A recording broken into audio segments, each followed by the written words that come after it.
को और आज मुझे बहुत खुशी हो रही है कि मैं ये वीडियो बना रहा हूँ क्योंकि इससे बहुत लोगों को फ़ायदा होने वाला है, ख़ास करके उन बच्चों और पेरेंट्स को जो कमज़ोर वर्ग से हैं, जिनकी आर्थिक स्थिति ठीक नहीं है। तो ये वीडियो सबको देखना इसलिए ज़रूरी है ताकि जो आर्थिक रूप से कमज़ोर हैं, जो अल्पसंख्यक है, उनको तो फ़ायदा हो ही, और साथ में अगर कोई अच्छे परिवार से भी है तो उनके फ्रेंड जोन में या फिर जान पहचान के ऐसे लोग होंगे जिनको ये जानकारी सुन के और बहुत फ़ायदा होने वाला है। हम बात करेंगे आज के विषय में भारत की 5 सबसे बड़ी स्कॉलरशिप यानी जो गवर्नमेंट हमें प्रोवाइड कराती है किस फील्ड में, एजुकेशन शिक्षा के फील्ड में, ताकि बच्चे अपने आगे का शिक्षा पूरा कर सके और उन्हें कोई बाधा ना हो। ठीक है, तो पहली बात तो ये बहुत लोग को कम जानकारी होती है इस चीज़ की, तो आप इस चैनल को ज़रूर लाइक करें। और मैं एक बात कहना चाहूँगा, ये जानकारी बहुत इम्पोर्टेंट है, ये मैंने इंटरनेट से लिया है और नेशनल स्कॉलरशिप पोर्टल जो है उस पर आपको ये सारी डिटेल मिल जाएंगे। ठीक है, मैं एक एक करके चर्चा करूँगा और ये वीडियो सारे स्टूडेंट्स और पेरेंट्स के लिए है। ठीक है, तो सबको देखना बहुत ज़रूरी है, लास्ट तक ज़रूर बने रहें ताकि कोई डिटेल मिस ना हो जाए। ठीक है, पहले हम बात करते हैं, पहले का नाम है NMMS। ठीक है, इसका फुल फॉर्म अभी आप जो इस कैटेगरी में है वो सर्च करिए, जो है कौन इसके लिए एप्लीकेबल है। 8वीं कक्षा के मेधावी छात्र, 8वीं कक्षा के ऐसे छात्र जो पढ़ने लिखने में अच्छे हैं लेकिन उनकी आर्थिक स्थिति थोड़ी ठीक नहीं है। ये किस लिए दिया जाता है, ताकि जो आठवीं क्लास तक तो सबको फ्री एजुकेशन दिया जा रहा है और उसके बाद कोई स्कूल ड्रॉप आउट ना करे तो उन्हें दिया जाता है स्कॉलरशिप गवर्नमेंट की तरफ से, जिसका नाम है NMMS। ठीक है, और ये किस वेबसाइट पे अवेलेबल है, नेशनल स्कॉलरशिप पोर्टल पे। इसमें दिया कितना जाता है अमाउंट, 12,000 रुपये पर वर्ष, 12,000 रुपये 1 साल का दिया जाता है। अब ये तो देखने में लग सकता है कि भाई बहुत छोटा अमाउंट है, कैसे काम चलेगा, लेकिन ये उनके लिए बहुत इम्पोर्टेंट है। उनके लिए ये संजीवनी का काम करेगी जिनकी आर्थिक स्थिति ठीक नहीं है। तो उनको ये वीडियो उन तक, ज़रूरतमंदों तक ज़रूर ये वीडियो पहुँचाएँ। और ये कौन से क्लास के लिए मिलेगा, क्लास 9 और 10th के लिए। किन के लिए, जो क्लास 8th में अच्छा परफॉर्म किए हैं और जिनकी आर्थिक स्थिति ठीक नहीं है, उसके बारे में बात कर लेते हैं। क्लास 8th में उनका कम से कम 55% मार्क्स होना चाहिए और उनकी आय जो है 3.5 लाख रुपए से कम होनी चाहिए। पारिवारिक आय 3.5 लाख रुपए से कम होनी चाहिए और क्लास 8th में उनको 55% मार्क्स अटेंड करने चाहिए। अब देख रही है कितनी अच्छी जानकारी है ये। मैं जान के जब पहली बार देखा तो मैं बहुत खुश हुआ और आगे जानकारी फैलाने में मुझे बहुत अच्छा महसूस हो रहा है। ठीक है, तो चलते हैं नेक्स्ट पे। अगला है CSSS, CSSS। ये किस पे अवेलेबल है, ये भी नेशनल स्कॉलरशिप पोर्टल पे अवेलेबल है। ये किन के लिए है, 12वीं की टॉप छात्रों के लिए है। ठीक है, इसमें लाभ क्या मिलेगा, UG यानी कि जो ग्रेजुएट कर रहे हैं, अंडर ग्रेजुएट जो स्नातक कर रहे हैं, 10,000 रुपये पर वर्ष मिलेगा, प्रति वर्ष। और जो पोस्ट ग्रेजुएट है यानी ग्रेजुएशन के बाद जो पढ़ाई की जाती है उन विद्यार्थियों को 20,000 रुपये प्रति वर्ष मिलेगा। और ये किसके लिए एप्लीकेबल है, जो 12वीं में टॉप 20 परसेंटाइल में है। परसेंट और परसेंटाइल में डिफरेंस है, ये परसेंट नहीं है, ये परसेंटाइल है, यानी 100 में से ऊपर के 20 छात्र, ये परसेंट नहीं है, ये परसेंटाइल है। तो 12वीं में टॉप आने वाले 20 परसेंटाइल और जिनकी आय 8 लाख रुपए से कम है।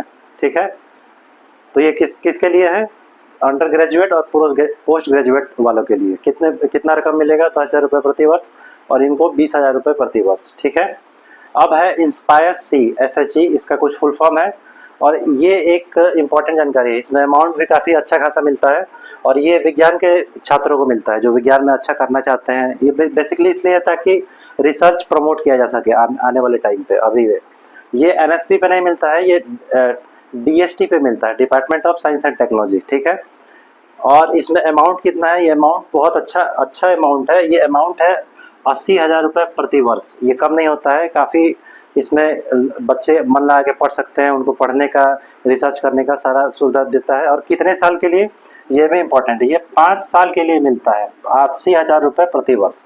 लेकिन इसमें क्राइटेरिया भी कठिन होगा, क्यों, क्योंकि इसमें अमाउंट भी अच्छा है। तो क्राइटेरिया क्या है इसमें, 12th बोर्ड में 12वीं में टॉप 1% में होना चाहिए।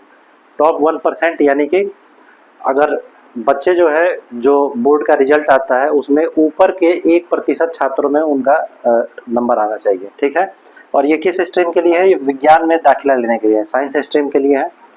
और चलिए आगे बात करते हैं। आगे है प्री मैट्रिक स्कॉलरशिप। ये नेशनल स्कॉलरशिप पोर्टल पे अवेलेबल है। प्री मैट्रिक नाम से ही लग रहा है, यानी मैट्रिक से पहले। मैट्रिक से पहले किसको मिलता है, अल्पसंख्यक छात्र के लिए। अल्पसंख्यक छात्र कौन है? जो अल्पसंख्यक कैटेगरी में आते हैं, जिनकी संख्या कम है भारत में, जैसे मुस्लिम, पारसी, सिख, ईसाई, ये सब। तो वो कौन से क्लास के लिए? क्लास 1 से लेकर 10 तक। और इनको कितना मिलता है? 10,700 रुपये प्रति वर्ष। एक वर्ष में 10,700 रुपये। और इसमें क्राइटेरिया देखिए कितना सिंपल है। क्राइटेरिया है कि आपको बस पिछले क्लास में 50% मार्क्स लेके आना है। देख रहे हैं कितनी अमेजिंग बात है। चलिए इसी बात पे एक ज़रूरतमंदों को आप ज़रूर शेयर कीजिए और मैं वीडियो कंटिन्यू करता हूँ। एक लाइक भी कर दीजिए। आय होनी चाहिए 1 लाख रुपए से कम। अब 1 लाख रुपए से कम आय जिनकी है उनको जाके पहले बनवा लेना है अपना आय प्रमाण पत्र, इनकम सर्टिफिकेट, और उसके बाद इसके लिए अप्लाई कर देना है। अप्लाई करने का कौन सा पोर्टल है? National scholarship portal. ठीक है। अब आगे बात करते हैं post matric scholarship. Post matric यानी नाम से ही पता चल रहा है मैट्रिक के बाद। ठीक है। और इसमें कौन इसमें एलिजिबल है? SC, ST, OBC और अल्पसंख्यक। किसके लिए? क्लास 10th के बाद। और इसमें कितना अमाउंट मिलता है? ये अमाउंट है 10,000 से लेके 1 लाख रुपए प्रति वर्ष। और इसमें एक कंडीशन ये है कि पास होना जरूरी है।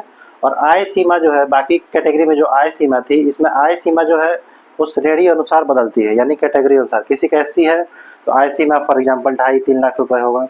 मैं आप चेक करके बता दूंगा, आप कमेंट बॉक्स में जरूर करिए।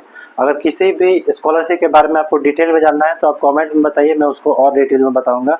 अभी क्योंकि वीडियो शॉर्ट रखना होता है तो इसलिए मैं इसको कंसाइज करके बता रहा हूँ। ठीक है। तो इसमें आय सीमा कैटेगरी वाइज होता है, सब कैटेगरी का अलग अलग आय सीमा होगा। और उसको कितना तक मिल सकता है? 10,000 से लेकर 1 लाख प्रति वर्ष। ठीक है। चलिए आज मुझे बहुत अच्छा फील हो रहा है। और नोट्स जो है, इंपॉर्टेंट नोट क्या है? ये NSP आप याद रख लीजिए। NSP यानी नेशनल स्कॉलरशिप पोर्टल हमेशा चेक करते रहिए। और एक इम्पॉर्टेंट जानकारी ये है, ये सब एक ही मंथ में नहीं आता है। कोई अगस्त में आएगा, कोई अक्टूबर में आएगा। तो आपको रेगुलर बेसिस पे NSP चेक करते रहना है, नेशनल स्कॉलरशिप पोर्टल। ठीक है। और योग्यता और आवेदन की डेट्स ध्यान से देखें। अपने एलिजिबिलिटी, योग्यता क्या है, ये जो योग्यता मैंने लिखवाया है, और जो डेट्स है, डेट्स आपको चेक करते रहना है रेगुलर। वो उसके अकॉर्डिंग आपको फॉर्म फिलअप कर देना है। और हमेशा एक बात याद रखिए कि well begun is half done, यानी कि आप जब अप्लाई करने जा रहे हैं उससे पहले आपको तैयारी कर लेनी है, अपने डॉक्यूमेंट्स रेडी रखना है। जैसे मैंने बताया, इनकम सर्टिफिकेट आप पहले से बनवा के रखिए, क्योंकि वो हर साल आपका इनकम सर्टिफिकेट बनवाना पड़ता है। तो चलिए इतना के लिए अभी बहुत बहुत धन्यवाद। और मैं उन लोगों का शुक्रिया करना चाहता हूँ जो मुझे इस जर्नी में सहायता कर रहे हैं। मैं नाम भी बताऊँगा कुछ दिनों में, जैसे मेरे पापा, और अभी कॉल आया मौसी का। ठीक है। बहुत बहुत धन्यवाद। अपने व्हाट्सएप पे स्टेटस लगाइए। और जय हिंद। Thank you.